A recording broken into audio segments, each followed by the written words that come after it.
Hey, good morning. Chandra Lake here, and I am coming on today. Hope you guys are having a wonderful day. I am a caregiver. I've been a caregiver for about 7 years in the form of guardian and conservator. And so I wanted to come on today and just kind of talk about the 5 things, crucial things that you need to watch out for to help you decide whether or not your loved one may need assistance. Um, it's very critical that you have an idea of when small things start to take place, because once they progress to a level of where you're now rushing and waiting to the last minute to get things done and make a decision and getting your loved one on board, it may be too late. And the hoops that you'll have to jump through to be appointed that person to assist them may be a little bit more challenging. So here are 5 crucial things that you should be looking for when you are trying to see if your loved one may need assistance. Number one, that's changes in memory or thinking. Are they forgetting appointments, repeating questions, or getting lost in familiar spaces or familiar places? This is a red flag. Are they confused about time, place, or familiar people? Number two, neglect of personal hygiene or household. Is their home unusually messy? Now, if that's their baseline, if their baseline is not, messy, then, you may have to look for other signs. But if they're usually a clean person, organized person, usually have things in order, then these are red flags. Are they wearing dirty clothes or neglecting their grooming? Red flags include stains on clothing, strong odors, or spoiled food in the fridge.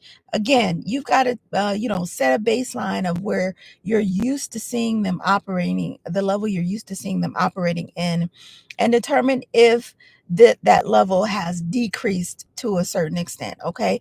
These are red flags though. If there's always stains on their clothing, they're never changing their clothes, they have strong odors, they're forgetting to bathe, they have food in the fridge that has spoiled.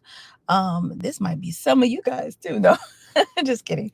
Number three, unexplained weight loss or poor nutrition.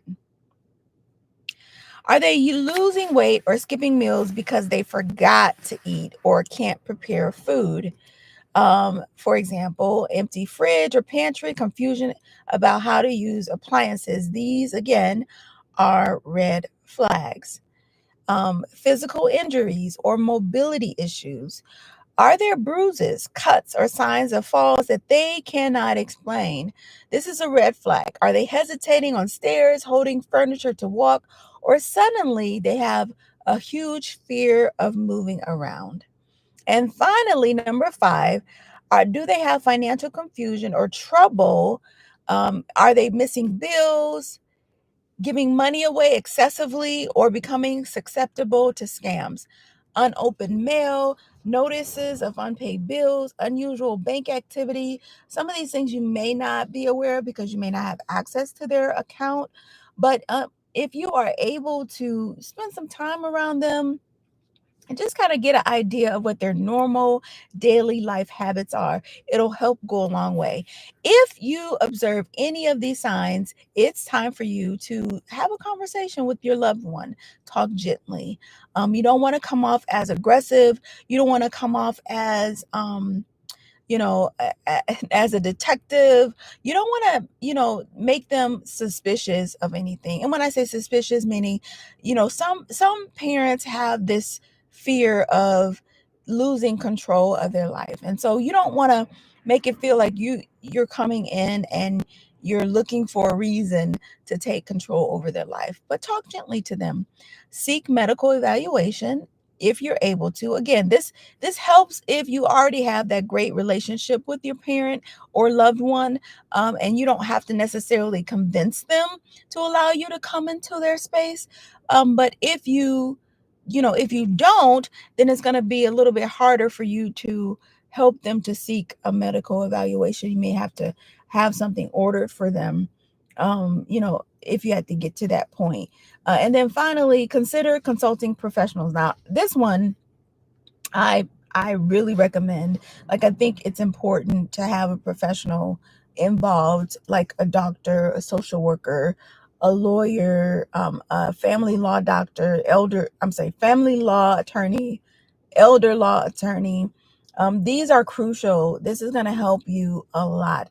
I say that if you have questions, that you even might want to seek their consultation, before going to any sort of extreme. You're going to want to have them on board with you, and make sure that you're doing the necessary steps to make sure that your loved one is protected.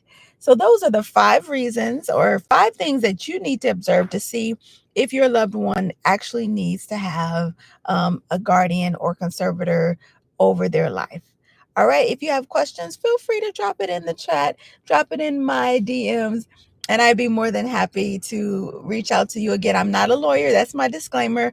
I just have the experience of being uh, a, a caregiver and in the form of a guardian and conservator. Excuse my stuttering. I do stutter sometimes. All right. Hope you have a wonderful day. All right. God bless you.